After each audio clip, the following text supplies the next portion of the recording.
Hello friends, welcome to Rashtram institute YouTube channel. ಇವತ್ತಿನ ರಾಷ್ಟ್ರಂ ಫೋಕಸ್ನಲ್ಲಿ ಪ್ರಮುಖವಾದಂತಹ current affairs ಟಾಪಿಕ್ಸ್ಗಳನ್ನು discuss ಮಾಡೋಣ. ಈಗ ಡಿಸ್ಕಸ್ ಮಾಡ್ತಾ ಇರುವಂತಹ ಈ ಕರೆಂಟ್ ಅಫೇರ್ಸ್ ಟಾಪಿಕ್ಸ್ಗಳ ನೋಟ್ಸ್ಗಳನ್ನು ಡೈರೆಕ್ಟಾಗಿ ಟೆಲಿಗ್ರಾಮ್ ಚಾನಲ್ ಮೂಲಕ ಡೌನ್ಲೋಡ್ ಮಾಡ್ಕೋಬೋದು. ಡಿಸ್ಕ್ರಿಪ್ಷನ್ ಬಾಕ್ಸ್ನಲ್ಲಿ ಚಾನಲ್ನ ಲಿಂಕನ್ನು ನೀಡಲಾಗಿದೆ. First of all, KS prelims examination ಯಾವ ರೀತಿ ಆಯಿತು, ಯಾವ ರೀತಿ ನೀವೆಲ್ಲ ಅಟೆಂಡ್ ಮಾಡಿದ್ದೀರಿ ಅಂತ ಕಮೆಂಟ್ ಬಾಕ್ಸ್ನಲ್ಲಿ ಕಮೆಂಟ್ ಮಾಡಬೇಕು. ಓವರಾಲ್ ಆಗಿ ಡಿಸ್ಕಸ್ ಮಾಡೋದಾದರೆ KS ಪ್ರಿಲಿಮ್ಸ್ ಎಕ್ಸಾಮಿನೇಷನ್ ಕಳೆದ ಬಾರಿಗಿಂತ ಸಾಕಷ್ಟು ಡಿಫಿಕಲ್ಟ್ ಆಗಿತ್ತು ಅಂತ ಹೇಳ್ಬೋದು. ಒಂದು ನೆಕ್ಸ್ಟ್ ಲೆವೆಲ್ನಲ್ಲಿ ಕ್ವಶನ್ಸ್ಗಳನ್ನು ಕೇಳಿದ್ದಾರೆ. ಸಾಕಷ್ಟು ಸಿಮಿಲಾರಿಟೀಸ್ಗಳನ್ನು ನಾವು ಯು ಪಿ ಎಸ್ ಸಿ ಲೆವೆಲ್ಲಿಗೆ ನಾವು ಕಂಪೇರ್ ಮಾಡ್ಬೋದು. ಫಾರ್ ಎಕ್ಸಾಂಪಲ್, ಪ್ರಶ್ನೆಗಳು ಸಾಕಷ್ಟು ಲೆಂದಿ ಆಗಿದ್ವು, ಸಾಕಷ್ಟು ಅನಾಲಿಟಿಕಲ್ ಆದಂತಹ ಸ್ಟೇಟ್ಮೆಂಟ್ಸ್ಗಳನ್ನು ನೀಡಿದ್ರು ಮತ್ತು ರಿಪೋರ್ಟ್ಸ್ಗಳ ಬಗ್ಗೆ ಸಾಕಷ್ಟು ಡೀಟೇಲ್ ಆದಂತಹ ಫ್ಯಾಕ್ಟ್ಸ್ಗಳನ್ನು ಕೇಳಲಾಗಿತ್ತು. ಈ ರೀತಿಯಾಗಿ ಈ KPSC ಕೂಡ ತಮ್ಮ ಸ್ಟ್ಯಾಂಡರ್ಡ್ಸನ್ನು ಸಾಕಷ್ಟು ಇಂಪ್ರೂವ್ ಮಾಡುವಂತಹ ನಿಟ್ಟಿನಲ್ಲಿ ಪ್ರಯತ್ನ ಪಟ್ಟಿದ್ದಾರೆ. ಸಾಕಷ್ಟು ಎಫರ್ಟನ್ನು ಹಾಕಿದ್ದಾರೆ ಕ್ವಶನ್ ಪೇಪರ್ ಪ್ರಿಪೇರ್ ಮಾಡೋದಕ್ಕೆ ಅಂತ ನಾವು ಅಂಡರ್ಸ್ಟ್ಯಾಂಡ್ ಮಾಡ್ಕೋಬೋದು. ಆನ್ ದ ಅದರ್ ಹ್ಯಾಂಡ್, ಕೆಲವೊಂದಿಷ್ಟು ಟ್ರಾನ್ಸ್ಲೇಷನ್ನಲ್ಲಿ ಕೂಡ ಸಾಕಷ್ಟು ಡಿಫಿಕಲ್ಟೀಸ್ಗಳನ್ನು ಅಥವಾ ಸಾಕಷ್ಟು ಮಿಸ್ಟೇಕ್ಸ್ಗಳನ್ನು ಕೂಡ ನಾವು ಅಬ್ಸರ್ವ್ ಮಾಡ್ಬೋದು. ಆದರೆ KPSC ಎಕ್ಸಾಮ್ಸ್ ಈ ಬಾರಿ ಏನಿತ್ತು, ಸಾಕಷ್ಟು ಡೀಪ್ ಆದಂತಹ, ಸಾಕಷ್ಟು ಆಳವಾದಂತಹ ಮಾಹಿತಿಗಳನ್ನು ಕ್ವಶನ್ ಪೇಪರ್ನಲ್ಲಿ ಕೇಳಲಾಗಿತ್ತು ಅಂತ ನಾವೆಲ್ಲ ಅಬ್ಸರ್ವ್ ಮಾಡ್ಬೋದು. ನಾವೆಲ್ಲ ರೆಗ್ಯುಲರ್ ಆಗಿ ಈ ಕರೆಂಟ್ ಅಫೇರ್ಸ್ ಡಿಸ್ಕಸ್ ಮಾಡ್ತಿರ್ಬೇಕಾದ್ರೆ ಅದಕ್ಕೆ GK ರಿಲೇಟ್ ಆಗಿ ಡಿಸ್ಕಸ್ ಮಾಡಬೇಕು ಅಥವಾ ಆ ಒಂದು ಟಾಪಿಕನ್ನು ಅಂಡರ್ಸ್ಟ್ಯಾಂಡ್ ಮಾಡ್ಕೋಬೇಕು ಮತ್ತು ಕಾನ್ಸೆಪ್ಚುವಲ್ ಆಗಿ ಆ ಪರ್ಟಿಕ್ಯುಲರ್ ಆದಂತಹ ಟಾಪಿಕನ್ನು ಡಿಸ್ಕಸ್ ಮಾಡಬೇಕು, ಅಂಡರ್ಸ್ಟ್ಯಾಂಡ್ ಮಾಡ್ಕೋಬೇಕು ಅಂತ ನಾನೆಲ್ಲ ಮೇಲಿಂದ ಮೇಲೆ ಹೇಳ್ತಾ ಇರ್ತೀನಿ. ಸೊ ಇದೇ ಒಂದು ಸ್ಟ್ಯಾಂಡರ್ಡ್ನಲ್ಲಿ ನಾವು ರೆಗ್ಯುಲರ್ ಆಗಿ ಡಿಸ್ಕಸ್ ಮಾಡ್ತಾ ಇರ್ತೇವೆ ಕರೆಂಟ್ ಅಫೇರ್ಸ್ ಟಾಪಿಕ್ಸ್ಗಳನ್ನು ಕೂಡ. ಓವರಾಲ್ ಆಗಿ ನೋಡೋದಾದರೆ ಪೇಪರ್ 1, ಪೇಪರ್ 2ನಿಂದ ಕರೆಂಟ್ ಅಫೇರ್ಸ್ಗಳನ್ನು, ಅದರಲ್ಲೂ ಕೂಡ ಈ ಪೇಪರ್ 1ನಲ್ಲಿ ಕರೆಂಟ್ ಅಫೇರ್ಸನ್ನು ಕಂಪೇರಿಟಿವ್ಲಿ ಸಾಕಷ್ಟು ಕಡಿಮೆ ಕ್ವಶನ್ಸ್ಗಳನ್ನು ಕೇಳಿದರು ಡೈರೆಕ್ಟಾಗಿ. ಆದರೂ ಕೂಡ ಕಳೆದ 1 ವರ್ಷಗಳಲ್ಲಿ ನಾವು ಡಿಸ್ಕಸ್ ಮಾಡಿದಂತಹ ಎಲ್ಲ ಕರೆಂಟ್ ಅಫೇರ್ಸ್ ಟಾಪಿಕ್ಸ್ಗಳಲ್ಲಿ ಟೋಟಲ್ 25ರಿಂದ 30 ಕ್ವಶನ್ಸ್ಗಳನ್ನು ನಾವು ಆಲ್ರೆಡಿ ರೆಗ್ಯುಲರ್ ಆದಂತಹ ಕರೆಂಟ್ ಅಫೇರ್ಸ್ ಟಾಪಿಕ್ಸ್ಗಳಲ್ಲಿ ಕವರ್ ಮಾಡಿದ್ದೇವೆ ಅನ್ನೋದು ಒಂದು ಇಂಪಾರ್ಟೆಂಟ್ ಆದಂತಹ ಮಾಹಿತಿ ಆಗುತ್ತೆ. ನೀವು ರೆಗ್ಯುಲರ್ ಆಗಿ ಈ ನೋಟ್ಸ್ಗಳನ್ನು ರಿವೈಸ್ ಮಾಡಿ ಕ್ಲಾಸಸ್ಗಳನ್ನು ರೆಗ್ಯುಲರ್ ಆಗಿ ಅಟೆಂಡ್ ಮಾಡಿದರೆ 25 ಕ್ವಶನ್ಸ್ಗಳನ್ನು ನಾವು ರೆಗ್ಯುಲರ್ ಆಗಿ ಈ ಕರೆಂಟ್ ಅಫೇರ್ಸ್ ಟಾಪಿಕ್ಸ್ಗಳಲ್ಲಿ ಕವರ್ ಮಾಡಿದ್ದೇವೆ ಅಂತ ನೀವೆಲ್ಲ ಅಬ್ಸರ್ವ್ ಮಾಡ್ಬೋದು. ಯಾವ ಕ್ವಶನ್ಸ್ಗಳು ಮತ್ತು ಅವುಗಳ ಆನ್ಸರ್ ಏನು, ಅವುಗಳ ಡೀಟೇಲ್ ಆದಂಥ ಇನ್ಫಾರ್ಮೇಷನ್ ಏನು ಅಂತ ಮುಂದಿನ ಸೆಷನ್ನಲ್ಲಿ ಡಿಸ್ಕಸ್ ಮಾಡೋದಕ್ಕೆ ಟ್ರೈ ಮಾಡೋಣ.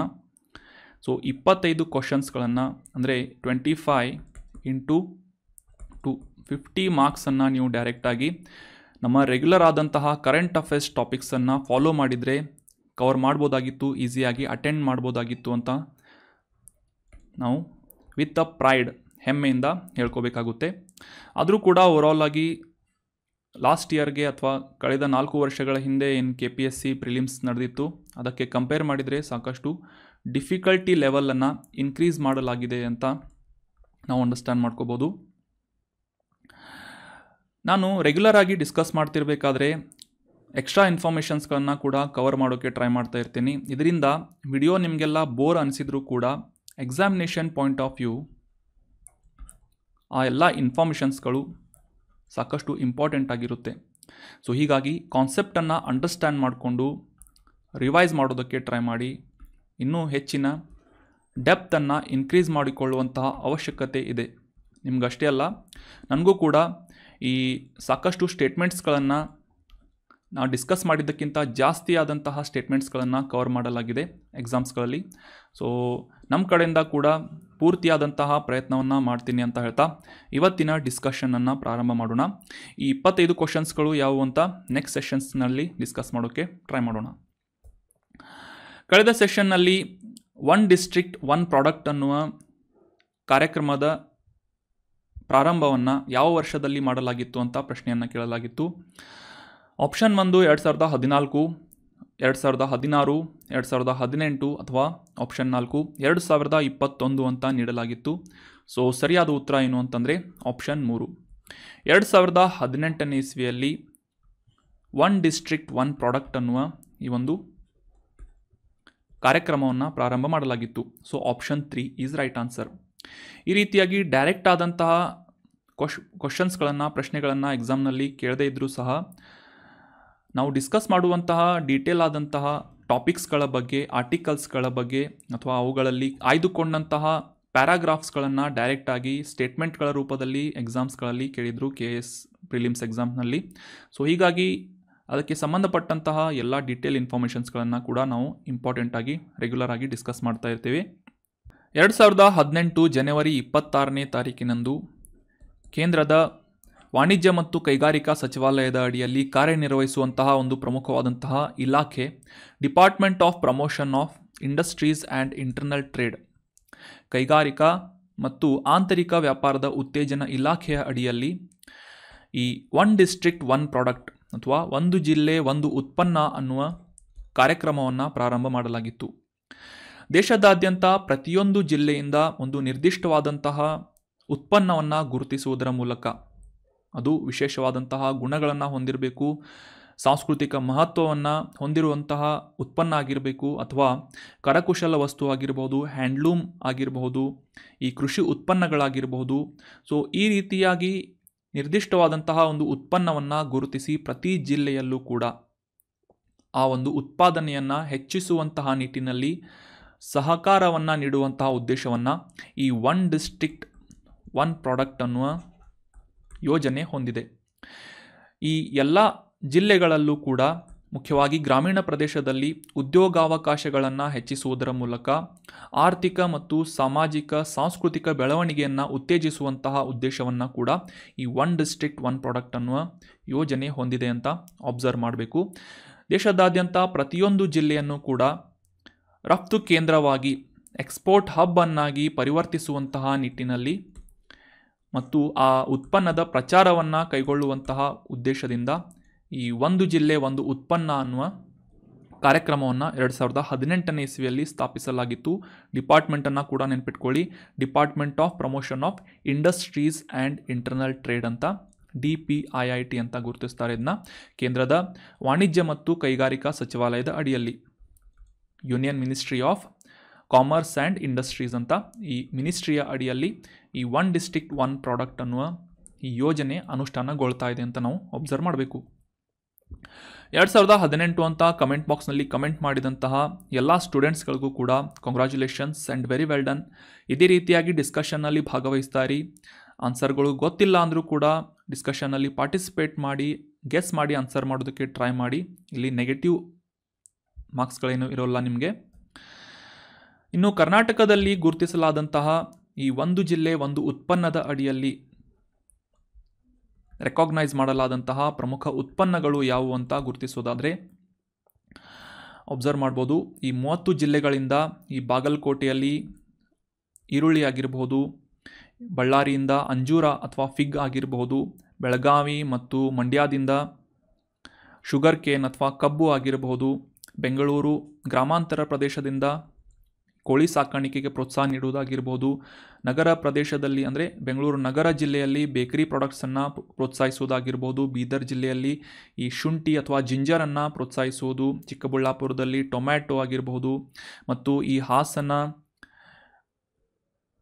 ತುಮಕೂರು ಜಿಲ್ಲೆ ಮತ್ತು ರಾಮನಗರ ಜಿಲ್ಲೆಯಲ್ಲಿ ತೆಂಗು ಅಥವಾ ಕೊಕೊನಟನ್ನು ಪ್ರೋತ್ಸಾಹಿಸುವುದಾಗಿರ್ಬೋದು, ಈ ಕಲಬುರಗಿಯಿಂದ ರೆಡ್ ಗ್ರಾಮ್ಸ್ ಅಥವಾ ತೊಗರಿಬೇಳೆಯನ್ನು ಪ್ರೋತ್ಸಾಹಿಸುವುದು, ಹಾವೇರಿಯಿಂದ ಮ್ಯಾಂಗೋವನ್ನು ಪ್ರೋತ್ಸಾಹಿಸುವುದು, ಕೊಡಗು ಅಂದರೆ ಆಬ್ವಿಯಸ್ಲಿ ಕಾಫಿಯನ್ನು ಉತ್ಪನ್ನವನ್ನಾಗಿ ಗುರುತಿಸಿ ಅದರ ಪ್ರೋತ್ಸಾಹ ಮಾಡುವಂತಹ ಒಂದು ಕ್ರಮಗಳನ್ನು ಕೈಗೊಳ್ಳುವುದಾಗಿರ್ಬೋದು, ಉಡುಪಿ ಮತ್ತು ದಕ್ಷಿಣ ಕನ್ನಡ ಜಿಲ್ಲೆಯಿಂದ ಈ ಸಮುದ್ರದಲ್ಲಿ ದೊರೆಯುವಂತಹ ಮರೀನ್ ಪ್ರಾಡಕ್ಟ್ಸ್ ಆದಂತಹ ಫಿಶ್ ಮತ್ತು ಶಿಂಪ್ಸ್ ಅಂದರೆ ಈ ಮೀನುಗಳು ಮತ್ತು ಸೀಗಡಿಗಳನ್ನು ಮುಂತಾದಂತಹ ಉತ್ಪನ್ನಗಳನ್ನು ಪ್ರೋತ್ಸಾಹಿಸುವುದಾಗಿರ್ಬೋದು.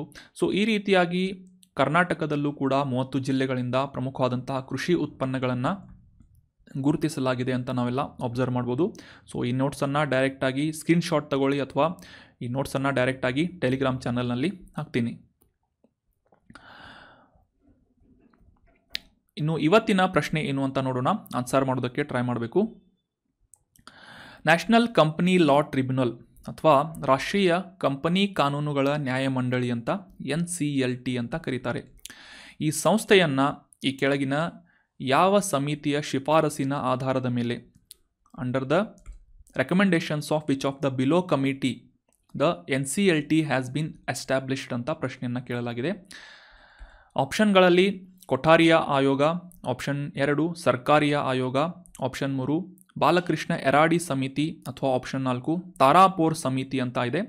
ಸೊ ಯಾವ ಕಮಿಷನ್ನ ಅಡಿಯಲ್ಲಿ ಅಥವಾ ಶಿಫಾರಸುಗಳ ಆಧಾರದ ಮೇಲೆ ನ್ಯಾಷನಲ್ ಕಂಪನಿ ಲಾ ಟ್ರಿಬ್ಯುನಲ್ ಅನ್ನು ಸ್ಥಾಪನೆ ಮಾಡಲಾಯಿತು ಅಂತ ತಿಳ್ಕೊಂಡು ಕಮೆಂಟ್ ಬಾಕ್ಸ್ನಲ್ಲಿ ಕಮೆಂಟ್ ಮಾಡಿ. ಇದರ ಬಗ್ಗೆ ಡೀಟೇಲ್ ಆಗಿ ನೆಕ್ಸ್ಟ್ ಸೆಷನ್ನಲ್ಲಿ ಡಿಸ್ಕಸ್ ಮಾಡೋಣ. ಇನ್ನು ಮುಂದಿನ ಆರ್ಟಿಕಲ್ ಏನು ಅಂತ ನೋಡೋದಾದರೆ,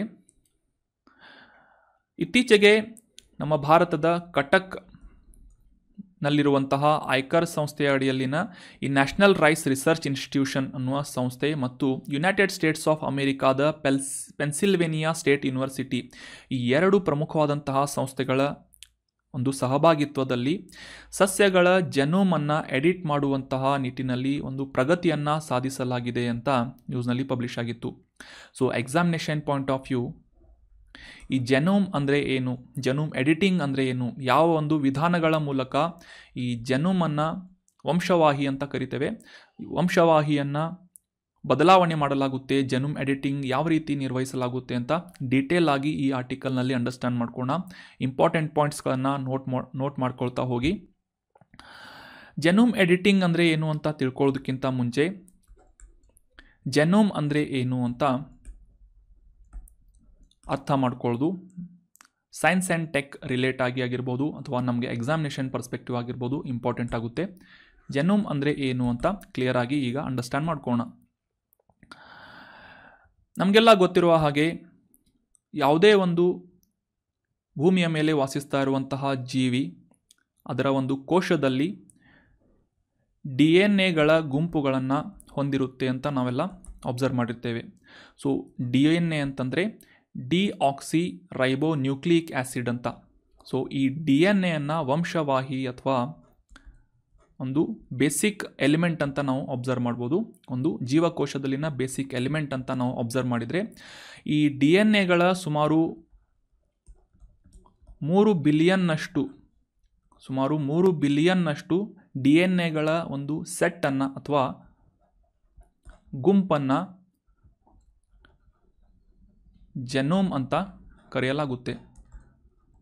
ಇವು ಕೇವಲ ಟೆಲಿಸ್ಕೋಪಿಕಲ್ ಅಥವಾ ಈ ಸೂಕ್ಷ್ಮದರ್ಶಕದ ಮೂಲಕ ಮಾತ್ರ ಕಾಣಲ್ಪಡುವಂತಹ ಒಂದು ಜೀವಕೋಶದಲ್ಲಿನ ಸೂಕ್ಷ್ಮ ಎಲಿಮೆಂಟ್ಸ್ಗಳಾಗಿವೆ ಅಂತ ನಾವೆಲ್ಲ ಅಬ್ಸರ್ವ್ ಮಾಡ್ಬೋದು. ಈ DNA ಸುಮಾರು 3 ಬಿಲಿಯನ್ನಷ್ಟು ನ್ಯೂಕ್ಲಿಯೋಟೈಡ್ಸ್ ಜೋಡಿಗಳನ್ನು ಹೊಂದಿರುವಂತಹ ಒಂದು ಗುಂಪನ್ನು ಜೆನೋಮ್ ಅಂತ ಕರೀತಾರೆ. ಸಿಂಪಲ್ ಆಗಿ ನೆನ್ಪಿಟ್ಕೊಳ್ಳೋದಾದರೆ genome is the set of DNA ಅಂತ ನೀವೆಲ್ಲ ನೋಟ್ ಮಾಡಿಕೊಂಡು ಇಟ್ಕೋಬಹುದು. ಸೊ ಈ DNA ನ್ಯೂಕ್ಲಿಯೋಟೈಡ್ಸ್ ಅಥವಾ ಬೇಸ್ ಜೋಡಿಗಳಲ್ಲಿ 3 ಶತಕೋಟಿ ಅಥವಾ 3 ಬಿಲಿಯನ್ನಷ್ಟು DNA ಬೇಸ್ ಜೋಡಿಗಳೊಂದಿಗೆ 23 ಜೋಡಿಗಳ ಕ್ರೋಮೋಸೋಮ್ಗಳನ್ನು ಕೂಡ ಹೊಂದಿರುತ್ತೆ. ಸೊ ಈ ಜೆನೋಮ್ನಲ್ಲಿ ಒಟ್ಟಾಗಿ ಈ 23 ಕ್ರೋಮೋಸೋಮ್ಗಳಲ್ಲಿ 22 ಕ್ರೋಮೋಸೋಮ್ಗಳನ್ನು ಆಟೋಸೋಮಲ್ ಕ್ರೋಮೋಸೋಲ್ ಅಂತ ಕರೀತಾರೆ. ಆಟೋಸೋಮಲ್ ಕ್ರೋಮೋಸೋಮ್ ಅಂತ ಕರೆದ್ರೆ 22 ಜೋಡಿಗಳನ್ನು, ಇನ್ನುಳಿದಂತಹ ಒಂದು ಪೇರ್ ಅಥವಾ ಒಂದು ಜೋಡಿಯನ್ನು ಲಿಂಗ ನಿರ್ಧಾರ ಮಾಡುವಂತಹ ಸೆಕ್ಸ್ ಕ್ರೋಮೋಸೋಮ್ ಅಂತ ಕರೀತಾರೆ. ಇದು ಸಾಮಾನ್ಯವಾಗಿ X ಅಥವಾ Y ಕ್ರೋಮೋಸೋಮ್ ಅಂತ ಗುರುತಿಸಲಾಗುತ್ತೆ ಈ ಒಂದು ಪೇರನ್ನು. ಇದನ್ನು ಸಿಂಪಲ್ ಆಗಿ ನೆನ್ಪಿಟ್ಕೊಳ್ಳೋದಾದರೆ ಈ 23 ಕ್ರೋಮೋಸೋಮ್ಗಳಲ್ಲಿ 22 ಕ್ರೋಮೋಸೋಮ್ಗಳು ಗಂಡು ಮತ್ತು ಹೆಣ್ಣು ಇಬ್ಬರಲ್ಲೂ ಕೂಡ ಸೇಮ್ ಆಗಿರುತ್ತೆ. ಸೊ ಇವುಗಳನ್ನು ಆಟೋಸೋಮಲ್ ಕ್ರೋಮೋಸೋಮ್ ಅಂತ ಕರೆದ್ರೆ, ಉಳಿದಂತೆ ಲಿಂಗ ನಿರ್ಧಾರ ಮಾಡುವಂಥ ಈ ಒಂದು ಜೋಡಿಯ ಕ್ರೋಮೋಸೋಮ್ಗಳನ್ನು ಸಾಮಾನ್ಯವಾಗಿ XY ಅಂತ ಗುರುತಿಸ್ತಾರೆ. ಸೊ ಇವುಗಳನ್ನು ಲಿಂಗ ನಿರ್ಧಾರ ಮಾಡುವಂತಹ ಕ್ರೋಮೋಸೋಮ್ಗಳು ಅಂತ ಗುರುತಿಸಲಾಗುತ್ತದೆ. ಈ DNA-ನಲ್ಲಿರುವಂತಹ ಬೇಸ್ ಅಥವಾ ನ್ಯೂಕ್ಲಿಯೋಟೈಡ್ಸ್ಗಳನ್ನು ಸೀಕ್ವೆನ್ಸ್ಗಳನ್ನು ಅಬ್ಸರ್ವ್ ಮಾಡೋದನ್ನು ನೀವೆಲ್ಲ ನೋಡಿರ್ಬೋದು ಲ್ಯಾಬೊರೇಟರೀಸ್ಗಳಲ್ಲಿ. ಈ DNA ಸೀಕ್ವೆನ್ಸ್ಗಳನ್ನು ಸಾಮಾನ್ಯವಾಗಿ ನ್ಯೂಕ್ಲಿಯೋಟೈಡ್ಸ್ ಸೀಕ್ವೆನ್ಸ್ ಅಂತ ಕೂಡ ಗುರುತಿಸ್ತಾರೆ. ಈ DNA-ನಲ್ಲಿರುವಂತಹ ನ್ಯೂಕ್ಲಿಯೋಟೈಡ್ಸ್ಗಳನ್ನು ನೀವೆಲ್ಲ ಅಬ್ಸರ್ವ್ ಮಾಡಿದರೆ TCAG ಅಂತ ಇವನ್ನ ಕರೀತಾರೆ. AGTC ಅಂತ. ಇವ ಸೀಕ್ವೆನ್ಸನ್ನು ಅಥವಾ ಕ್ರಮಗಳನ್ನು ಬದಲಾಯಿಸ್ಬೋದು. ಆದರೆ ಈ 4 ಬೇಸಿಕ್ ಗ್ರೂಪ್ಸ್ಗಳನ್ನು ಅಥವಾ ಈ ಬೇಸಿಕ್ ನ್ಯೂಕ್ಲಿಯೋಟೈಡ್ಸ್ಗಳನ್ನು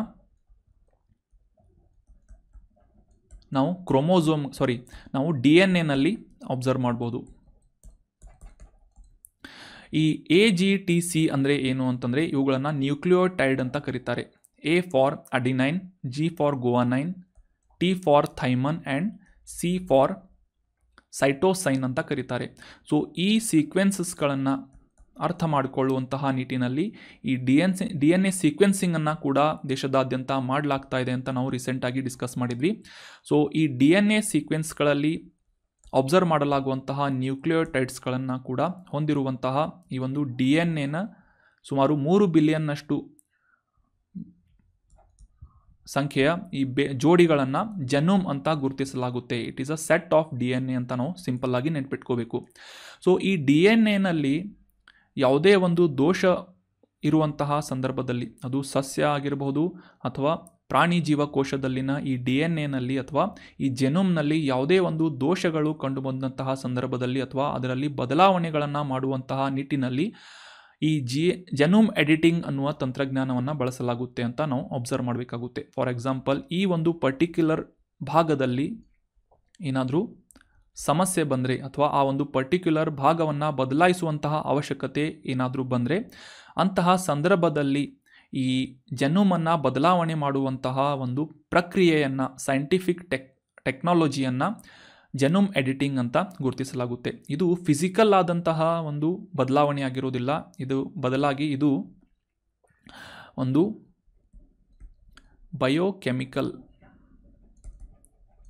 ಬಯೋಕೆಮಿಕಲ್ ಆದಂತಹ ಒಂದು ಬದಲಾವಣೆ ಆಗಿರುತ್ತೆ ಅಂತ ನಾವೆಲ್ಲ ಇಂಪಾರ್ಟೆಂಟ್ ಆಗಿ ಅಬ್ಸರ್ವ್ ಮಾಡಬೇಕಾಗುತ್ತೆ.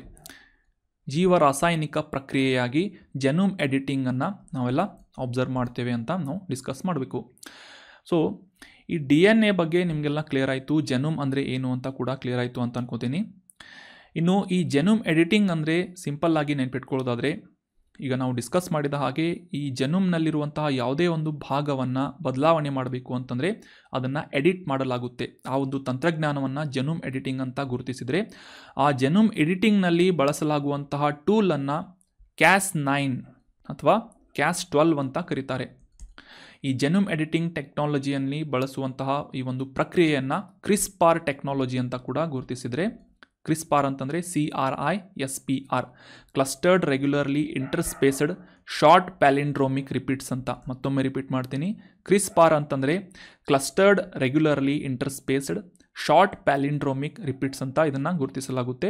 ಸೊ ಈ ಒಂದು ಕ್ರಿಸ್ಪಾರ್ ಟೆಕ್ನಾಲಜಿಯಲ್ಲಿ ಅಥವಾ ಜೆನೋಮ್ ಎಡಿಟಿಂಗ್ ಟೆಕ್ನಾಲಜಿಯಲ್ಲಿ ಬಳಸಲಾಗುವಂತಹ ಒಂದು ಕತ್ತರಿಯನ್ನು ಅಥವಾ ಒಂದು ನಿರ್ದಿಷ್ಟವಾದಂತಹ ಪ್ರೋಟೀನ್ನಿಂದ ರೂಪಿಸಲಾದಂತಹ ಕತ್ತರಿಯನ್ನು Cas9 ಅಥವಾ Cas12 ಅಂತ ಗುರುತಿಸಲಾಗುತ್ತೆ. ಈಗ ತಾನೇ ನಾವು ಡಿಸ್ಕಸ್ ಮಾಡಿದ್ವಿ, DNA ಅಥವಾ ಒಂದು ಜೆನೋಮ್ನಲ್ಲಿ ಯಾವುದೇ ಒಂದು ಭಾಗವನ್ನು, ನಿರ್ದಿಷ್ಟವಾದಂತಹ ಭಾಗವನ್ನು ಕತ್ತರಿಸಬೇಕು ಅಥವಾ ಅದನ್ನು ಬದಲಾವಣೆ ಮಾಡಬೇಕು, ಎಡಿಟ್ ಮಾಡಬೇಕು ಅಂತಂದರೆ ಒಂದು ಕತ್ತರಿಯ ಅವಶ್ಯಕತೆ ಯಾವ ರೀತಿಯಾಗಿರುತ್ತೆ, ಅದೇ ರೀತಿಯಾಗಿ ಒಂದು ಪ್ರೋಟೀನನ್ನು ಬಳಸಿಕೊಳ್ಳುವುದರ ಮೂಲಕ ಈ ಒಂದು ನಿರ್ದಿಷ್ಟವಾದಂತಹ ಭಾಗವನ್ನು ಕತ್ತರಿಸಲಾಗುತ್ತೆ. ಆ ಒಂದು ಪ್ರೋಟೀನ್ ಅಥವಾ ಕತ್ತರಿಯನ್ನು Cas9 ಅಥವಾ Cas12 ಅಂತ ಕೂಡ ಗುರುತಿಸಲಾಗುತ್ತೆ ಅಂತ ನಾವು ಸಿಂಪಲ್ ಆಗಿ ನೆನ್ಪಿಟ್ಕೋಬೇಕಾಗುತ್ತೆ. ಸೊ ಈ Cas9 ಮತ್ತು Cas12 ಅನ್ನುವ ಸೀಸರ್ಸ್ಗಳು ಅಥವಾ ಈ ಪ್ರೋಟೀನ್ಗಳು ಸಾಕಷ್ಟು ಲಿಮಿಟೇಷನ್ಸ್ಗಳನ್ನು ಹೊಂದಿದ್ದರಿಂದ ಈ ಸಸ್ಯ ಜೀವಕೋಶದಲ್ಲಿನ ಜೆನೋಮ್ ಎಡಿಟಿಂಗ್ ಸಾಕಷ್ಟು ಡಿಫಿಕಲ್ಟ್ ಆಗ್ತಾ ಇತ್ತು. ಸೊ ಈ ಡಿಫಿಕಲ್ಟ್ ಆದಂತಹ ಪ್ರೊಸೆಸನ್ನು ಸುಲಭಗೊಳಿಸುವಂತಹ ನಿಟ್ಟಿನಲ್ಲಿ ಹೊಸದಾದಂತಹ ಒಂದು ಎಡಿಟಿಂಗ್ ಟೂಲನ್ನು ಅಥವಾ ಜೆನೋಮ್ ಎಡಿಟಿಂಗ್ ಟೂಲನ್ನು ಅಭಿವೃದ್ಧಿಪಡಿಸಲಾಗಿದೆ. Cas9 ಮತ್ತು Cas12ಗಿಂತ ಅಭಿವೃದ್ಧಿ ಹೊಂದಿದಂತಹ ಈ ಒಂದು ಸಿಸರನ್ನು, ಕತ್ತರಿಯನ್ನು ISDRA2TNPB ಅಂತ ಈ ಒಂದು ಎಡಿಟಿಂಗ್ ಟೂಲನ್ನು ಗುರುತಿಸಲಾಗ್ತಾ ಇದೆ. ಇತ್ತೀಚೆಗೆ ನಮ್ಮ ಭಾರತದ ಕಟಕ್ ಮತ್ತು ಯುನೈಟೆಡ್ ಸ್ಟೇಟ್ಸ್ ಆಫ್ ಅಮೇರಿಕಾದ ಪೆನ್ಸಿಲ್ವೇನಿಯಾ ಸ್ಟೇಟ್ ಯೂನಿವರ್ಸಿಟಿಯಿಂದ ಅಥವಾ ಒಂದು ವಿಜ್ಞಾನಿಗಳಿಂದ ಈ ಹೊಸದಾದಂತಹ ಜೆನೋಮ್ ಎಡಿಟಿಂಗ್ ಟೂಲನ್ನು ಅಭಿವೃದ್ಧಿಪಡಿಸಲಾಗಿದೆ. ಇದು Cas9 ಮತ್ತು Cas12ಗೆ ಕಂಪೇರ್ ಮಾಡಿದರೆ ಸಾಕಷ್ಟು ಹೆಚ್ಚಿನ ಸಕ್ಷಮತೆ ಅಥವಾ ಒಂದು ಸಾಮರ್ಥ್ಯವನ್ನು ಮತ್ತು ಹೆಚ್ಚಿನ ಒಂದು ಅಕ್ಯುರಸಿಯನ್ನು ಅಥವಾ ನಿರ್ದಿಷ್ಟವಾಗಿ ನಿಖರತೆಯನ್ನು ಹೆಚ್ಚು ದಕ್ಷತೆಯನ್ನು ಹೊಂದಿದೆ ಅಂತ ನಾವೆಲ್ಲ ಅಬ್ಸರ್ವ್ ಮಾಡಬೇಕಾಗುತ್ತೆ. ನೆನ್ಪಿಟ್ಕೊಳ್ಳಿ, ISDRA ಟು TNPB ಇದು ಏನು ಅಂತಂದರೆ it is a genome editing tool which is used in CRISPR technology which is a genome editing process ಅಂತ ನಾವೆಲ್ಲ ಸಿಂಪಲ್ಲಾಗಿ ಇದನ್ನು ಪ್ರೊಸೆಸನ್ನು ನೆನ್ಪಿಟ್ಕೋಬೇಕು. ಕ್ರಿಸ್ಪಾರ್ ಅಂತಂದರೆ ಫುಲ್ ಫಾರ್ಮನ್ನು ಕೂಡ ನಾನು ನಿಮಗೆಲ್ಲ ತಿಳಿಸಿದೆ. ಇನ್ನು ಇತ್ತೀಚೆಗೆ ಬಂದಂತಹ ಈ ನ್ಯೂಸ್ನಲ್ಲಿ ಈ ಕಟಕ್ ಮತ್ತು ಪೆನ್ಸಿಲ್ವೇನಿಯಾ ಸ್ಟೇಟ್ ಯೂನಿವರ್ಸಿಟಿಯಿಂದ ಈ ಜೆನೋಮ್ ಎಡಿಟಿಂಗ್ ಟೂಲ್ ಆದಂತಹ ISDRA ಟು TNPBಯನ್ನು ಅಭಿವೃದ್ಧಿಪಡಿಸಲಾಗಿದೆ ಅಂತ ಅಬ್ಸರ್ವ್ ಮಾಡಿದ್ವಿ. ಸೊ ಮುಖ್ಯವಾಗಿ ಈ ಜೆನೋಮನ್ನು ಎಡಿಟಿಂಗ್ ಮಾಡುವಂತಹ ಒಂದು ಟೂಲ್ ಆಗಿ ಇದನ್ನು ಬಳಸಲಾಗುತ್ತೆ. ಇದರ ಉದ್ದೇಶ ಏನು ಅಂತಂದರೆ ಈ ಸಸ್ಯ ಜೀವಕೋಶ ಅಥವಾ ಸಸ್ಯದ ಈ ಜೀವಕೋಶದಲ್ಲಿರುವಂತಹ ಜೆನೋಮನ್ನು ಎಡಿಟ್ ಮಾಡಬೇಕು ಅಂತಂದರೆ, ವಂಶವಾಹಿಯನ್ನು ಎಡಿಟ್ ಮಾಡಬೇಕು ಅಂತಂದರೆ ಎಡಿಟ್ ಮಾಡುವುದರ ಮೂಲಕ ಈ ಬೆಳೆಯ ಇಳುವರಿಯನ್ನು ಹೆಚ್ಚಿಸುವಂತಹ ನಿಟ್ಟಿನಲ್ಲಿ ಮತ್ತು ಕೀಟಗಳ ಬಾಧೆಯನ್ನು ಕಡಿಮೆ ಮಾಡುವಂತಹ ನಿಟ್ಟಿನಲ್ಲಿ, ರೋಗಗಳ ಪ್ರತಿರೋಧಕ ಶಕ್ತಿಯನ್ನು ಅಭಿವೃದ್ಧಿಗೊಳಿಸುವಂತಹ ನಿಟ್ಟಿನಲ್ಲಿ, ಅದರಲ್ಲೂ ಕೂಡ ಈ ಒಡಿಶಾ ಭಾಗದಲ್ಲಿ ಹೆಚ್ಚಿನ ಚಂಡಮಾರುತಗಳು ಬೀಸಿದಂತಹ ಸಂದರ್ಭದಲ್ಲಿ ಆ ಚಂಡಮಾರುತಕ್ಕೆ ಪ್ರತಿರೋಧವನ್ನು ಒಡ್ಡಿ ಅಂತಹ ಪರಿಸ್ಥಿತಿಗಳಲ್ಲೂ ಕೂಡ, ಕಠಿಣ ಪರಿಸ್ಥಿತಿಗಳಲ್ಲೂ ಕೂಡ ಈ ಚಂಡಮಾರುತ ಸಹಿಷ್ಣುತೆ ಆಗಿರ್ಬೋದು, ಬರ ಸಹಿಷ್ಣುತೆ ಅಥವಾ ಈ ಡ್ರಾಟ್ ರೆಸಿಲಿಯನ್ಸ್ ಆದಂತಹ ಬೆಳೆಯನ್ನು ಬೆಳೆಯುವಂತಹ ಉದ್ದೇಶದಿಂದ ಆ ಪರ್ಟಿಕ್ಯುಲರ್ ಆದಂತಹ ಸಸ್ಯ ಜೀವಕೋಶದಲ್ಲಿನ ಜೆನೋಮನ್ನು ಈ ಒಂದು ಟೆಕ್ನಾಲಜಿಯ ಮೂಲಕ, ಜೆನೋಮ್ ಎಡಿಟಿಂಗ್ ಟೆಕ್ನಾಲಜಿಯ ಮೂಲಕ ಅಭಿವೃದ್ಧಿಪಡಿಸಿ ಆ ಸಸ್ಯಗಳನ್ನು ಬೆಳೆಯುವುದರಿಂದ ಈ ರೀತಿಯಾದಂತಹ ಹೆಚ್ಚಿನ ಇಳುವರಿಯನ್ನು ಪಡೆದುಕೊಳ್ಳುವುದಕ್ಕೆ ರೈತರಿಗೆ ಸಹಾಯ ಆಗುತ್ತೆ ಅಂತ ಈ ಜೆನೋಮ್ ಎಡಿಟಿಂಗ್ ಟೆಕ್ನಾಲಜಿಯ ಅಪ್ಲಿಕೇಶನನ್ನು ಕೂಡ ನಾವು ಸಿಂಪಲ್ಲಾಗಿ ಅಂಡರ್ಸ್ಟ್ಯಾಂಡ್ ಮಾಡ್ಕೋಬೋದು. ಇಲ್ಲಿ ಫಿಸಿಕಲ್ ಆಗಿ ತೋರಿಸಿದ್ದಾರೆ. ಈ ಒಂದು ಪ್ರೋಟೀನನ್ನು ಬಳಸಲಾಗ್ತಾ ಇದೆ. ಇದು Cas9 ಅಂತ, Cas9 ಅಥವಾ Cas12 ಅಂತ ಇದನ್ನು ಗುರುತಿಸ್ತಾರೆ. ಸೊ ಈ Cas9 ಮತ್ತು Cas12ಗಳು ಹೊಂದಿದ್ದಂತಹ ಕೆಲವೊಂದಿಷ್ಟು ಲಿಮಿಟೇಷನ್ಸ್ಗಳೇನು ಅಂತಂದರೆ, ಈ Cas9 Cas12 ಏನಿದೆ ಇದು ಸಾಕಷ್ಟು ಗಾತ್ರದಲ್ಲಿ ಹೆಚ್ಚಿನ ಒಂದು ಗಾತ್ರವನ್ನು ಹೊಂದಿತ್ತು ಮತ್ತು ನಿರ್ದಿಷ್ಟವಾದಂತಹ ಭಾಗವನ್ನು ಕತ್ತರಿಸುವುದರಲ್ಲಿ ಫೇಲ್ ಆಗ್ತಾ ಇತ್ತು. ಸೊ ಈ ಒಂದು Cas9 Cas12ನ ವೈಫಲ್ಯಗಳನ್ನು ಓವರ್ಕಮ್ ಮಾಡುವಂತಹ ಉದ್ದೇಶದಿಂದ ಈ ನೂತನವಾದಂತಹ ಜೆನೋಮ್ ಎಡಿಟಿಂಗ್ ಟೂಲನ್ನು ಅಭಿವೃದ್ಧಿಪಡಿಸಲಾಗಿದೆ. ISDRA ಟು TNPB ಅಂತ ಇದನ್ನು ನಾವು ಅಂಡರ್ಸ್ಟ್ಯಾಂಡ್ ಮಾಡ್ಕೋಬೋದು. ಸೊ ಕಾನ್ಸೆಪ್ಟನ್ನು ಸಿಂಪಲ್ಲಾಗಿ ಅಂಡರ್ಸ್ಟ್ಯಾಂಡ್ ಮಾಡಿಸೋದಕ್ಕೆ ಟ್ರೈ ಮಾಡಿದ್ದೀನಿ. ನಿಮಗೆಲ್ಲ ಅರ್ಥ ಆಯಿತು ಅಂತ ಅನ್ಕೋತೀನಿ. ಸಾಕಷ್ಟು ಫ್ಯಾಕ್ಟ್ಸ್ಗಳನ್ನು ಕೂಡ ನಾವಿಲ್ಲಿ ಅಬ್ಸರ್ವ್ ಮಾಡಿದ್ವಿ. ಈ ಸೈನ್ಸ್ನಲ್ಲಿ ನೀವೆಲ್ಲ ಕ್ರೋಮೋಸೋಮ್ಗಳ ಬಗ್ಗೆ ಓದಿರ್ಬೋದು, ಜೆನೋಮ್ಗಳ ಬಗ್ಗೆ, ಜೀವಕೋಶಗಳ ಬಗ್ಗೆ ಓದಿರ್ಬೋದು. ಅದೇ ರೀತಿಯಾಗಿ ಈ ನ್ಯೂಕ್ಲಿಯೋಟೈಡ್ಸ್ಗಳ ಬಗ್ಗೆ ಕೂಡ ಓದಿರ್ಬೋದು, ಅಡಿನೈನ್, ಗುವಾನೈನ್, ಸೈಟೋಸೈನ್, ಥೈಮೈನ್ ಅಂತ. ಸೊ ಇದರ ಅಪ್ಲಿಕೇಶನ್ ಭಾಗವನ್ನು ನಾವೆಲ್ಲ ಡಿಸ್ಕಸ್ ಮಾಡಿದ್ವಿ. ಯಾಕಂದರೆ ನೀವೆಲ್ಲ ನೋಡಿದ್ರಿ KS ಪ್ರಿಲಿಮ್ಸ್ನಲ್ಲಿ ಯಾವ ರೀತಿಯಾಗಿ ಸಾಕಷ್ಟು ಅಪ್ಲೈಡ್ ಆದಂತಹ ಪ್ರಶ್ನೆಗಳನ್ನು ಕೇಳಿದ್ದಾರೆ ಅಂತ. ಇನ್ನು ಮುಂದಿನ ಆರ್ಟಿಕಲ್ ಏನು ಅಂತ ನೋಡೋಣ. ಪಾಲಿಟಿಗೆ ರಿಲೇಟ್ ಆದಂತಹ ಒಂದು ಇಂಪಾರ್ಟೆಂಟ್ ಆರ್ಟಿಕಲ್ ಇದು. ಪೋಕ್ಸೋ ಕಾಯ್ದೆ ಇತ್ತೀಚೆಗೆ ನ್ಯೂಸ್ನಲ್ಲಿತ್ತು. ಪೋಕ್ಸೋ ಅಂತಂದರೆ prevention of children from sexual offences act ಅಂತ ನಾವು ಈ ಒಂದು ಕಾಯ್ದೆಯನ್ನು ನೆನ್ಪಿಟ್ಕೋಬೇಕು. Prevention of children from sexual offences act ಅಂತ 2012ನೇ ಇಸವಿಯಲ್ಲಿ ಮಕ್ಕಳನ್ನು ಈ ಲೈಂಗಿಕ ಅಪರಾಧಗಳಿಂದ ರಕ್ಷಣೆ ಮಾಡುವಂತಹ ಉದ್ದೇಶದಿಂದ ಪೋಕ್ಸೋ ಆ್ಯಕ್ಟನ್ನು ಜಾರಿಗೊಳಿಸಲಾಗಿತ್ತು. ಇತ್ತೀಚೆಗೆ ಈ ಪೋಕ್ಸೋ ಆ್ಯಕ್ಟ್ ನ್ಯೂಸ್ನಲ್ಲಿ ಯಾಕೆ ಇತ್ತು ಅಂತಂದರೆ, ಈ ಕಲ್ಕತ್ತಾ ಹೈಕೋರ್ಟ್ನಿಂದ ಇತ್ತೀಚೆಗೆ ಈ ಪೋಕ್ಸೋ ಕಾಯ್ದೆಯಲ್ಲಿ ಮೆನ್ಷನ್ ಮಾಡಲಾದಂತಹ ಮೈನರ್ ಅಂತಂದರೆ 18 ವರ್ಷಕ್ಕಿಂತ ಕಡಿಮೆ ವಯಸ್ಸಿನ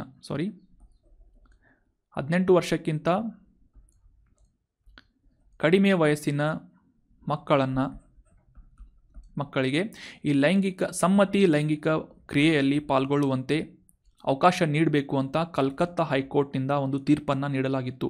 ಸೊ ಈ 18 ವಯಸ್ಸನ್ನು ಕಡಿಮೆ ಮಾಡುವಂತಹ ನಿಟ್ಟಿನಲ್ಲಿ ನೀಡಲಾದಂತಹ ಕಲ್ಕತ್ತಾ ಹೈಕೋರ್ಟಿನ ಈ ಒಂದು ತೀರ್ಪನ್ನು ಸುಪ್ರೀಂ ಕೋರ್ಟ್ನಿಂದ ಟೀಕಿಸಲಾಗಿದೆ ಅಂತ ನ್ಯೂಸ್ನಲ್ಲಿ ಪಬ್ಲಿಷ್ ಆಗಿತ್ತು.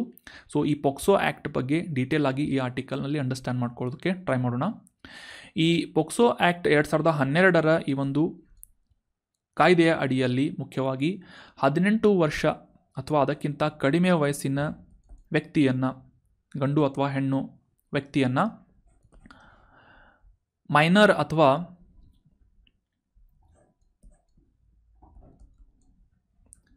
ಮಗು ಅಂತ ವ್ಯಾಖ್ಯಾನ ಮಾಡಲಾಗುತ್ತೆ. ಚಿಲ್ಡ್ರನ್ ಅಂತ ಆ ಒಂದು ಡೆಫಿನಿಷನನ್ನು ನೀಡಲಾಗಿದೆ. 18 ವರ್ಷಕ್ಕಿಂತ ಕಡಿಮೆ ವಯಸ್ಸಿನ ಮಕ್ಕಳನ್ನು ಮಗು ಅಥವಾ ಮೈನರ್ ಅಂತ ಗುರುತಿಸಲಾಗುತ್ತೆ ಪೋಕ್ಸೋ ಆ್ಯಕ್ಟ್ನ ಅಡಿಯಲ್ಲಿ. ಅಂದರೆ ಈ ಲೈಂಗಿಕ ಪ್ರಕ್ರಿಯೆಯಲ್ಲಿ ತೊಡಗಬೇಕು ಅಂತಂದರೆ ಮಿನಿಮಮ್ 18 ವರ್ಷ ವಯಸ್ಸಾಗಿರಬೇಕು ಅಂತ ಈ ಒಂದು ಆ್ಯಕ್ಟ್ನ ಅಡಿಯಲ್ಲಿ ಮೆನ್ಷನ್ ಮಾಡಲಾಗಿದೆ. ಸೊ ಈ ಒಂದು ಲಿಮಿಟೇಷನ್ ಅಥವಾ ಈ ಒಂದು ಏಜ್ ಲಿಮಿಟನ್ನು ಕಡಿಮೆ ಮಾಡಬೇಕು ಅಂತ ಕಲ್ಕತ್ತಾ ಹೈಕೋರ್ಟ್ನಿಂದ ಇತ್ತೀಚೆಗೆ ಒಂದು ತೀರ್ಪನ್ನು ನೀಡಲಾಗಿತ್ತು. ಸೊ ಆ ಒಂದು ತೀರ್ಪನ್ನು ಸುಪ್ರೀಂ ಕೋರ್ಟ್ನಿಂದ ಟೀಕೆ ಮಾಡಲಾಗಿದೆ ಅಂತ ನಾವು ಕಾಂಟೆಕ್ಸ್ಟನ್ನು ಅಂಡರ್ಸ್ಟ್ಯಾಂಡ್ ಮಾಡ್ಕೋಬೋದು. ಕೇಂದ್ರದ ಮಹಿಳಾ ಮತ್ತು ಮಕ್ಕಳ ಅಭಿವೃದ್ಧಿ ಸಚಿವಾಲಯದ ಅಡಿಯಲ್ಲಿ ಈ ಪೋಕ್ಸೋ ಆ್ಯಕ್ಟನ್ನು ಮಾನಿಟರ್ ಮಾಡಲಾಗುತ್ತೆ ಅಂತ ನಾವೆಲ್ಲ ಅಬ್ಸರ್ವ್ ಮಾಡಬೇಕು. 2019ನೇ ಇಸವಿಯಲ್ಲಿ ಈ ಪೋಕ್ಸೋ ಕಾಯ್ದೆಯಲ್ಲಿ ಈ ಮಕ್ಕಳ ಮೇಲಿನ ಲೈಂಗಿಕ ಅಪರಾಧಗಳಿಗೆ ಕಠಿಣವಾದಂತಹ ಶಿಕ್ಷೆಯನ್ನು, ಅಂದರೆ ಮರಣದಂಡನೆಯವರೆಗಿನ ಶಿಕ್ಷೆಯನ್ನು ಇನ್ಕ್ಲೂಡ್ ಮಾಡುವಂತೆ ತಿದ್ದುಪಡಿ ಮಾಡಲಾಗಿತ್ತು. ನಂತರ 2020ರಲ್ಲಿ ಆ ಪೋಕ್ಸೋ ಆ್ಯಕ್ಟ್ ಅಮೆಂಡ್ಮೆಂಟನ್ನು ಜಾರಿಗೊಳಿಸಲಾಗಿತ್ತು ಅಂತ ನಾವಿಲ್ಲಿ ಅಬ್ಸರ್ವ್ ಮಾಡಬೇಕು.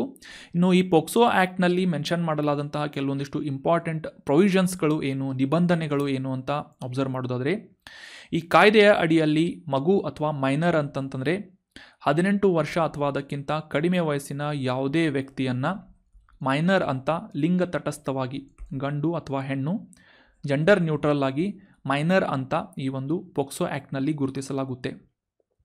ಅಷ್ಟೇ ಅಲ್ಲದೆ ಈ ಲೈಂಗಿಕ ಅಪರಾಧದ ಆಯೋಗಕ್ಕೆ ಯಾವುದೇ ಒಂದು ಸಂಸ್ಥೆಯ ಅಡಿಯಲ್ಲಿ ಈ ಮಕ್ಕಳ ವಿರುದ್ಧವಾಗಿ ಈ ಲೈಂಗಿಕ ಅಪರಾಧಗಳು ನಡೆದಂತಹ ಸಂದರ್ಭದಲ್ಲಿ ಈ ಆಯೋಗಕ್ಕೆ ಆ ಒಂದು ರಿಪೋರ್ಟನ್ನು ಅಥವಾ ಆ ಒಂದು ಒಂದು ಕಂಪ್ಲೇಂಟನ್ನು ಮಾಡದೆ ಹೋದರೆ ಆ ಸಂಸ್ಥೆಗೆ ಸಂಬಂಧಪಟ್ಟಂಥ ಅಧಿಕಾರಿಯ ಮೇಲೆ ಆ ಒಂದು ಶಿಕ್ಷೆಯನ್ನು ವಿಧಿಸಲಾಗುತ್ತೆ ಅಂತ ಕೂಡ ಇದರಲ್ಲಿ ಮೆನ್ಷನ್ ಮಾಡಲಾಗಿದೆ. ಇಮಿಡಿಯೇಟಾಗಿ ಯಾವುದೇ ಒಂದು ಸಂಸ್ಥೆಯ ಅಡಿಯಲ್ಲಿ ಈ ರೀತಿಯಾದಂತಹ ಲೈಂಗಿಕ ಅಪರಾಧಗಳು ಆದಂತಹ ಸಂದರ್ಭದಲ್ಲಿ ಇಮಿಡಿಯೇಟಾಗಿ ಹೋಗಿ ಈ ಒಂದು ಲೈಂಗಿಕ ಅಪರಾಧದ ಆಯೋಗಕ್ಕೆ ಆ ಒಂದು ರಿಪೋರ್ಟನ್ನು ಅಥವಾ ಒಂದು ಕೇಸನ್ನು ಫೈಲ್ ಮಾಡುವಂಥ ಅವಶ್ಯಕತೆ ಇದೆ ಅಂತ ನಾವಿಲ್ಲಿ ಅಬ್ಸರ್ವ್ ಮಾಡಬೇಕಾಗುತ್ತೆ. ಯಾವುದೇ ರೀತಿಯಾಗಿ ನೆಗ್ಲಿಜೆನ್ಸಿಯನ್ನು ಸ್ಕೂಲ್ಗಳು ಅಥವಾ ಈ ಒಂದು ಶಿಕ್ಷಣ ಸಂಸ್ಥೆಗಳು ಮಾಡಬಾರ್ದು ಅಂತ ಇದರಿಂದ ನಾವು ಅಬ್ಸರ್ವ್ ಮಾಡ್ಬೋದು. ಅಷ್ಟೇ ಅಲ್ಲದೆ ಈ ಲೈಂಗಿಕ ಅಪರಾಧಗಳು ನಡೆದಂತಹ ವರ್ಷಗಳ ನಂತರವೂ ಕೂಡ ಆ ವಿಕ್ಟಿಮ್ ಅಥವಾ ಆ ಬಲಿಪಶುವಿನಿಂದ ಅಥವಾ ಅವರಿಗೆ ಸಂಬಂಧಪಟ್ಟಂತಹ ಸಂಬಂಧಿಕರಿಂದ ಈ ಪೋಕ್ಸೋ ಆ್ಯಕ್ಟ್ನ ಅಡಿಯಲ್ಲಿ ಕೇಸಸ್ಗಳನ್ನು ಫೈಲ್ ಮಾಡುವಂತಹ ಅವಕಾಶವನ್ನು ನೀಡಲಾಗಿದೆ. ಫಾರ್ ಎಕ್ಸಾಂಪಲ್, ಯಾವುದೇ ಒಂದು ವರ್ಷದಲ್ಲಿ 2019ನೇ ಇಸವಿಯಲ್ಲಿ ಯಾವುದೇ ಒಂದು ಅಪರಾಧ ನಡೆದಿತ್ತು ಅಂತಂದರೆ, ಒಬ್ಬ ಮಗುವಿನ ವಿರುದ್ಧ ಅಪರಾಧ ನಡೆದಿತ್ತು ಅಂತಂದರೆ ಮುಂದಿನ ವರ್ಷಗಳು ಕೂಡ, ಅಂದರೆ ಫಾರ್ ಎಕ್ಸಾಂಪಲ್ 2022ರಲ್ಲೂ ಕೂಡ ಆ ಒಂದು ಕೇಸನ್ನು ಅಥವಾ ಆ ಒಂದು ಕಂಪ್ಲೇನನ್ನು ಮಾಡುವಂಥ ಅವಕಾಶವನ್ನು ಈ ಪೋಕ್ಸೋ ಆ್ಯಕ್ಟ್ನ ಅಡಿಯಲ್ಲಿ ನೀಡಲಾಗಿದೆ.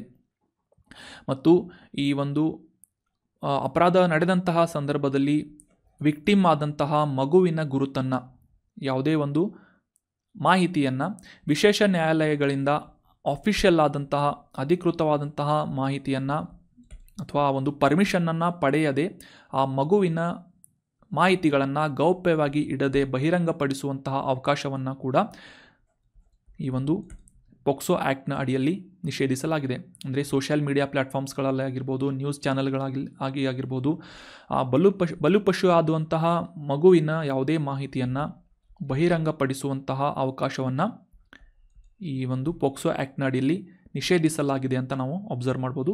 ಸೊ ಈ ಎಲ್ಲ ಸ್ಟೇಟ್ಮೆಂಟ್ಸ್ಗಳನ್ನು ಡಿಸ್ಕಸ್ ಮಾಡುವಂಥ ಅವಶ್ಯಕತೆ ಇಲ್ಲ ಅಂತ ನಿಮಗೆಲ್ಲ ಅನಿಸಿದರೆ, ಈಗ ನೀವು KS ಎಕ್ಸಾಮ್ನ ಅಬ್ಸರ್ವ್ ಮಾಡಿರ್ಬೋದು, ಸ್ಟೇಟ್ಮೆಂಟ್ಸ್ಗಳನ್ನು ಲೆಂದಿಯಾಗಿ ಯಾವ ರೀತಿಯಾಗಿ ನೀಡಲಾಗಿತ್ತು ಅಂತ. ಸೊ ಹೀಗಾಗಿ ಪೋಕ್ಸೋ ಆ್ಯಕ್ಟ್ನಲ್ಲಿ ನೀಡಲಾದಂತಹ ಕೆಲವೊಂದಿಷ್ಟು ಇಂಪಾರ್ಟೆಂಟ್ ಪ್ರೊವಿಷನ್ಸ್ಗಳನ್ನು ಕೂಡ ಓದೋದು ನಮಗೆ ಎಕ್ಸಾಮಿನೇಷನ್ ಪರ್ಸ್ಪೆಕ್ಟಿವ್ ಇಂಪಾರ್ಟೆಂಟ್ ಆಗುತ್ತೆ. 2012ನೇ ಇಸವಿಯಲ್ಲಿ ಕೇಂದ್ರದ ಮಹಿಳಾ ಮತ್ತು ಮಕ್ಕಳ ಅಭಿವೃದ್ಧಿ ಸಚಿವಾಲಯದ ಅಡಿಯಲ್ಲಿ ನಿರ್ವಹಣೆ ಮಾಡುವಂತೆ ಈ ಪೋಕ್ಸೋ ಆ್ಯಕ್ಟನ್ನು ಜಾರಿಗೊಳಿಸಲಾಗಿತ್ತು. ಇದರ ಅಡಿಯಲ್ಲಿ 18 ವರ್ಷಕ್ಕಿಂತ ಕಡಿಮೆ ವಯಸ್ಸಿನ ಮಕ್ಕಳು ಯಾವುದೇ ರೀತಿಯಾಗಿ ಲೈಂಗಿಕ ಪ್ರಕ್ರಿಯೆಯಲ್ಲಿ ತೊಡಗುವಂತಹ, ಸಮ್ಮತಿಯ ಲೈಂಗಿಕ ಪ್ರಕ್ರಿಯೆಯಲ್ಲಿ ತೊಡಗುವಂತಹ ಅವಕಾಶವನ್ನು ಈ ಪೋಕ್ಸೋ ಆ್ಯಕ್ಟ್ ನೀಡುವುದಿಲ್ಲ ಅಂತ ನಾವು ಅಬ್ಸರ್ವ್ ಮಾಡ್ಬೋದು. ಅಂದರೆ ಆ ಒಬ್ಬ ವ್ಯಕ್ತಿ ಸಮ್ಮತಿಯನ್ನು ನೀಡಿದರೂ ಕೂಡ ಅದನ್ನು ಅತ್ಯಾಚಾರ ಅಥವಾ ಬಲಾತ್ಕಾರ ಅಂತ ಕನ್ಸಿಡರ್ ಮಾಡಲಾಗುತ್ತೆ. ಇನ್ನು ಮುಂದಿನ ಆರ್ಟಿಕಲ್ ಕಮ್ಯುನಿಟಿಗೆ ರಿಲೇಟ್ ಆದಂತಹ ಒಂದು ಇಂಪಾರ್ಟೆಂಟ್ ಆರ್ಟಿಕಲ್ ಆಗಿದ್ದು, ಧಂಗರ್ ಅನ್ನುವ ಸಮುದಾಯ ಇತ್ತೀಚೆಗೆ ನ್ಯೂಸ್ನಲ್ಲಿತ್ತು. ಕಾಂಟೆಕ್ಸ್ಟನ್ನು ಅಂಡರ್ಸ್ಟ್ಯಾಂಡ್ ಮಾಡ್ಕೊಳ್ಳೋದಾದರೆ, ಈ ಮಹಾರಾಷ್ಟ್ರದ ಸುತ್ತಮುತ್ತಲಿನ ಬೆಟ್ಟಗಾಡುಗಳಲ್ಲಿ ವಾಸಿಸುವಂತಹ ಈ ಧಂಗರ್ ಸಮುದಾಯದವರು ಈ ಮಹಾರಾಷ್ಟ್ರದ ಬುಲ್ದಾನಾ ಜಿಲ್ಲೆಯ ಖಮ್ಗಾಂವ್ ಬಳಿ ಇರುವಂತಹ ಈ ಧಂಗರ್ ಸಮುದಾಯದವರು ಇತ್ತೀಚೆಗೆ ಸಬ್ ಡಿವಿಷನಲ್ ಆಫೀಸಿಗೆ ಭೇಟಿ ನೀಡಿ ಒಂದು ರಿಕ್ವೆಸ್ಟನ್ನು ಫೈಲ್ ಮಾಡಿದ್ದಾರೆ ಅಥವಾ ಒಂದು ಒತ್ತಾಯವನ್ನು ಮಾಡಿದ್ದಾರೆ. ಏನು ಅಂತಂದರೆ, ಈ ಧಂಗರ್ ಸಮುದಾಯದವರು ತಾವು ಹೊಂದಿರುವಂತಹ ಕುರಿ ಅಥವಾ ಮೇಕೆಗಳನ್ನು ಮೇಯಿಸುವಂತಹ ಒಂದು ಅವಕಾಶವನ್ನು ಈ ಗ್ರೇಜಿಂಗ್ ಕಾರಿಡಾರ್ ಮೂಲಕ ಪೂರ್ತಿಗೊಳಿಸಬೇಕು ಅಂತ ಒಂದು ರಿಕ್ವೆಸ್ಟನ್ನು ಫೈಲ್ ಮಾಡಿದ್ದಾರೆ. ಇದನ್ನು ಬ್ಯಾಕ್ಗ್ರೌಂಡನ್ನು ಅಂಡರ್ಸ್ಟ್ಯಾಂಡ್ ಮಾಡ್ಕೊಳ್ಳೋದಾದರೆ, ಈ ಮಹಾರಾಷ್ಟ್ರದ ಈ ಬುಲ್ದಾನ್ ಜಿಲ್ಲೆಯ ಸುತ್ತಮುತ್ತಲೂ ಇರುವಂತಹ ಕಾಡುಗಳಲ್ಲಿ ಅರಣ್ಯ ಇಲಾಖೆಯಿಂದ ಬೇಲಿಗಳನ್ನು ನಿರ್ಮಾಣ ಮಾಡಲಾಗಿದೆ ಅಥವಾ ಗೋಡೆಗಳನ್ನು ನಿರ್ಮಾಣ ಮಾಡಲಾಗಿದೆ. ಈ ಧಂಗರ್ ಸಮುದಾಯದಿಂದ ಎನ್ಕ್ರೋಚ್ಮೆಂಟ್ ಮಾಡಲಾದಂತಹ ಪ್ರದೇಶಗಳಿಂದ ಅವರನ್ನು ಹೊರಗೆ ಹಾಕಿ ಅಲ್ಲಿ ಯಾವುದೇ ರೀತಿಯಾಗಿ ದನಕರುಗಳನ್ನು, ಕುರಿಗಳನ್ನು, ಮೇಕೆಗಳನ್ನು ಮೇಯಿಸುವಂತಹ, ಗ್ರೇಜಿಂಗ್ ಮಾಡುವಂತಹ ಒಂದು ಅದರ ವಿರುದ್ಧ ನಿಷೇಧವನ್ನು ಮಾಡಲಾಗಿದೆ ಅರಣ್ಯ ಇಲಾಖೆಯಿಂದ ಅಂತ ನ್ಯೂಸ್ನಲ್ಲಿ ಬಂದಿತ್ತು. ಸೊ ಹೀಗಾಗಿ ತಾವು ಹೊಂದಿರುವಂತಹ ಕುರಿ ಮೇಕೆಗಳಿಗೆ ಸರಿಯಾದಂತಹ ಹುಲ್ಲನ್ನು ಅಥವಾ ಆಹಾರವನ್ನು ನೀಡುವಂತಹ ನಿಟ್ಟಿನಲ್ಲಿ ಒಂದು ಗ್ರೇಜಿಂಗ್ ಕಾರಿಡಾರನ್ನು ಈ ಬುಲ್ದಾನಾ ಜಿಲ್ಲೆಯ ಖಮ್ಗಾಂವ್ ಸುತ್ತಮುತ್ತಲೂ, ಅಂದರೆ ಆ ಒಂದು ಅರಣ್ಯ ಪ್ರದೇಶದ ಸುತ್ತಮುತ್ತಲೂ ಒಂದು ಗ್ರೇಜಿಂಗ್ ಕಾರಿಡಾರನ್ನು ಸ್ಥಾಪನೆ ಮಾಡಬೇಕು ಅಂತ ಈ ಧಂಗರ್ ಸಮುದಾಯದಿಂದ ಒತ್ತಾಯವನ್ನು ಮಾಡಲಾಗಿದೆ ಅಂತ ನ್ಯೂಸ್ನಲ್ಲಿ ಪಬ್ಲಿಷ್ ಆಗಿತ್ತು. ಸೊ ಈ ಧಂಗರ್ ಸಮುದಾಯದ ಕುರಿತಾದಂತಹ ನ್ಯೂಸ್ನಲ್ಲಿ ಸುದ್ದಿ ಬಂದಿರುವುದರಿಂದ ಎಕ್ಸಾಮಿನೇಷನ್ ಪರ್ಸ್ಪೆಕ್ಟಿವ್ ಈ ಸಮುದಾಯದ ಕುರಿತಾದಂತಹ ಮಾಹಿತಿಗಳನ್ನು ನಾವು ಅಂಡರ್ಸ್ಟ್ಯಾಂಡ್ ಮಾಡ್ಕೊಳ್ಳೋದು ಇಂಪಾರ್ಟೆಂಟ್ ಆಗುತ್ತೆ. ಯಾಕಂದರೆ ಈ ಬುಡಕಟ್ಟು ಸಮುದಾಯ ಆಗಿರ್ಬೋದು ಅಥವಾ ನ್ಯೂಸ್ನಲ್ಲಿ ಬಂದಂತಹ ಕೆಲವೊಂದಿಷ್ಟು ವಿಶೇಷ ಕಮ್ಯುನಿಟಿಗಳಿಗೆ ಸಂಬಂಧಪಟ್ಟಂತೆ ಪ್ರಶ್ನೆಗಳನ್ನು ಕೇಳ್ಬೋದು. ಮುಖ್ಯವಾಗಿ ಈ ಧಂಗರ್ ಸಮುದಾಯದವರನ್ನು ನಾವು ಕರ್ನಾಟಕದಲ್ಲಿ ಕುರುಬ ಅಥವಾ ಗೊಲ್ಲ ಸಮುದಾಯ ಅಂತ ಕೂಡ ಗುರುತಿಸ್ತೇವೆ. ಈ ಧಂಗರ್ ಸಮುದಾಯದವರು ನಮ್ಮ ದೇಶದ ಮಹಾರಾಷ್ಟ್ರ, ಗುಜರಾತ್, ಕರ್ನಾಟಕ ಮತ್ತು ಆಂಧ್ರ ಪ್ರದೇಶಗಳಲ್ಲಿ ವಾಸಿಸುವಂತಹ ಜನರಾಗಿದ್ದಾರೆ. ಈ ಧಂಗರ್ ಸಮುದಾಯದವರನ್ನು ಮಹಾರಾಷ್ಟ್ರದಲ್ಲಿ ವಿಮುಕ್ತ ಜಾತಿ ಅಥವಾ ಅಲೆಮಾರಿ ಬುಡಕಟ್ಟುಗಳ ಒಂದು ಸಮುದಾಯ ಅಂತ ಗುರುತಿಸಲಾಗುತ್ತೆ. VJNT ಅನ್ನುವ ಕ್ಯಾಟಗರಿಯಲ್ಲಿ ಮಹಾರಾಷ್ಟ್ರದಲ್ಲಿ ಇವರನ್ನು ಇನ್ಕ್ಲೂಡ್ ಮಾಡಲಾಗಿದೆ. ವಿಮುಕ್ತ ಜಾತಿ ಆ್ಯಂಡ್ ನೊಮ್ಯಾಡಿಕ್ ಟ್ರೈಬ್ಸ್ ಅಂತ ಈ ಧಂಗರ್ ಸಮುದಾಯದವರನ್ನು ಮಹಾರಾಷ್ಟ್ರದಲ್ಲಿ ಅಬ್ಸರ್ವ್ ಮಾಡಲಾಗುತ್ತೆ. ಮಹಾರಾಷ್ಟ್ರದಲ್ಲಿ ಸುಮಾರು 1 ಕೋಟಿ ಜನಸಂಖ್ಯೆಯನ್ನು ಹೊಂದಿರುವಂತಹ ಒಟ್ಟು ಜನಸಂಖ್ಯೆಯ 9% ಜನಸಂಖ್ಯೆಯನ್ನು ಈ ಧಂಗರ್ ಸಮುದಾಯದವರು ಹೊಂದಿದ್ದು, ವಿಶೇಷವಾಗಿ ಈ ಕಾಡುಗಳು, ಬೆಟ್ಟಗಳು ಮತ್ತು ಪರ್ವತಗಳಲ್ಲಿ ಅಲೆಮಾರಿಯಾಗಿ ಜೀವನವನ್ನು ನಡೆಸುವಂತಹ ಈ ಕೃಷಿಕ ಮತ್ತು ಕುರಿ ಮತ್ತು ಮೇಕೆ ಸಾಗಾಣಿಕೆಯನ್ನು ಮಾಡುವಂತಹ ಅಭ್ಯಾಸವನ್ನು ಈ ಧಂಗರ್ ಸಮುದಾಯದವರು ಹೊಂದಿದ್ದಾರೆ ಅಂತ ನಾವು ಅಬ್ಸರ್ವ್ ಮಾಡ್ಬೋದು.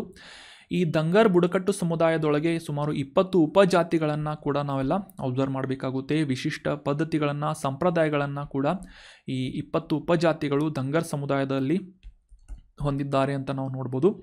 ಜೀವನೋಪಾಯಕ್ಕೆ ಮುಖ್ಯವಾಗಿ ಆಗಲೇ ಡಿಸ್ಕಸ್ ಮಾಡಿದ ಹಾಗೆ ಕುರಿ ಮತ್ತು ಮೇಕೆಗಳ ಸಾಗಾಣಿಕೆಯನ್ನು ಮಾಡುವಂತಹ ಮತ್ತು ಇತ್ತೀಚಿನ ದಿನಗಳಲ್ಲಿ ಕೃಷಿಯ ಮೇಲಿನ ಅವಲಂಬನೆಯನ್ನು ಕೂಡ ಈ ಧಂಗರ್ ಸಮುದಾಯದವರು ಹೊಂದಿದ್ದಾರೆ ಅಂತ ನಾವು ಅಬ್ಸರ್ವ್ ಮಾಡ್ಬೋದು.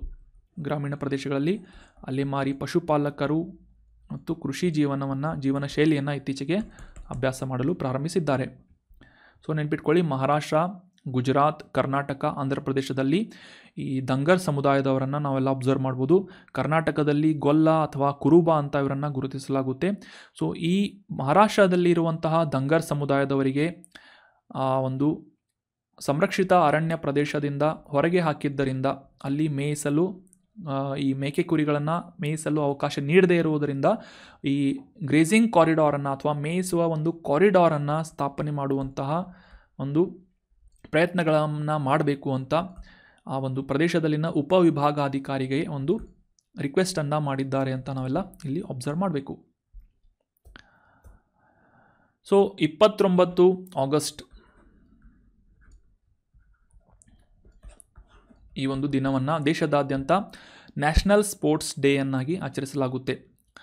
ನಮ್ಮ ಈ ಹಾಕಿ ಮಾಂತ್ರಿಕನಾಗಿದ್ದಂತಹ ವಿಜಾರ್ಡ್ ಆಫ್ ಹಾಕಿ ಆಗಿದ್ದಂತಹ ಮೇಜರ್ ಧ್ಯಾನ್ ಚಂದ್ ಅವರ ಈ ಕ್ರೀಡಾ ಸ್ಫೂರ್ತಿಯನ್ನು ಎಲ್ಲ ಯುವ ಜನತೆಯಲ್ಲಿ ಪ್ರೋತ್ಸಾಹಿಸುವಂತಹ ಉದ್ದೇಶದಿಂದ ಈ ನ್ಯಾಷನಲ್ ಸ್ಪೋರ್ಟ್ಸ್ ಡೇಯನ್ನಾಗಿ ಆಚರಿಸಲಾಗುತ್ತೆ August 29th of every year ಅಂತ ನಾವಿಲ್ಲಿ ಅಬ್ಸರ್ವ್ ಮಾಡಬೇಕು. So that was all about today's articles friends. Discussion ಹೇಗೆ ಅನಿಸ್ತು ಅಂತ ಕಮೆಂಟ್ ಬಾಕ್ಸ್ನಲ್ಲಿ ಕಮೆಂಟ್ ಮಾಡಿ. ಅದಕ್ಕಿಂತ ಮುಂಚೆ ಈಗ ಡಿಸ್ಕಸ್ ಮಾಡಿದಂಥ ಆರ್ಟಿಕಲ್ಸ್ಗಳಿಗೆ ರೆಲೆವೆಂಟ್ ಆದಂತಹ ಇಂಪಾರ್ಟೆಂಟ್ ರಿವಿಷನ್ ಪ್ರಶ್ನೆಗಳು ಏನು ಅಂತ ಅಬ್ಸರ್ವ್ ಮಾಡೋದಕ್ಕೆ ಟ್ರೈ ಮಾಡೋಣ.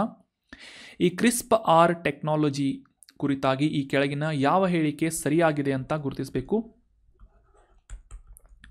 ಆಪ್ಷನ್ 1, ಇತ್ತೀಚೆಗೆ ಈ CRISPR ಟೆಕ್ನಾಲಜಿಯನ್ನು ಜೀನ್ ಎಡಿಟಿಂಗ್ ಟೂಲ್ ಆಗಿ ಬಳಸಲಾಗ್ತಾ ಇದೆ ಅಂತ ಇದೆ. ಆಪ್ಷನ್ 2, ಈ CRISPR ಟೆಕ್ನಾಲಜಿ ಅಥವಾ ತಂತ್ರಜ್ಞಾನ ಚಿಕಿತ್ಸೆಗಾಗಿ ವೈರಸ್ ರೂಪಾಂತರದ ಒಂದು ತಂತ್ರವನ್ನು ಬಳಸುತ್ತದೆ ಅಂತ ಇದೆ. ಆಪ್ಷನ್ 3, ಇದು ಇಸ್ರೋ ಅಭಿವೃದ್ಧಿಪಡಿಸಿದಂತಹ ಹೆಚ್ಚು ಇಂಧನ ದಕ್ಷತೆಯನ್ನು ಒದಗಿಸುವಂತಹ ಒಂದು ಇಂಜಿನ್ ಆಗಿದೆ ಅಂತ ಇದೆ. ಆಪ್ಷನ್ 4, ಈ ತಂತ್ರಜ್ಞಾನವು ರಾಕೆಟ್ ತನ್ನ ಕಕ್ಷೆಯನ್ನು ಅತಿ ವೇಗದಲ್ಲಿ ತಲುಪುವಂತಹ ನಿಟ್ಟಿನಲ್ಲಿ ಸಹಾಯ ಮಾಡುತ್ತೆ ಅಂತ ನೀಡಲಾಗಿದೆ.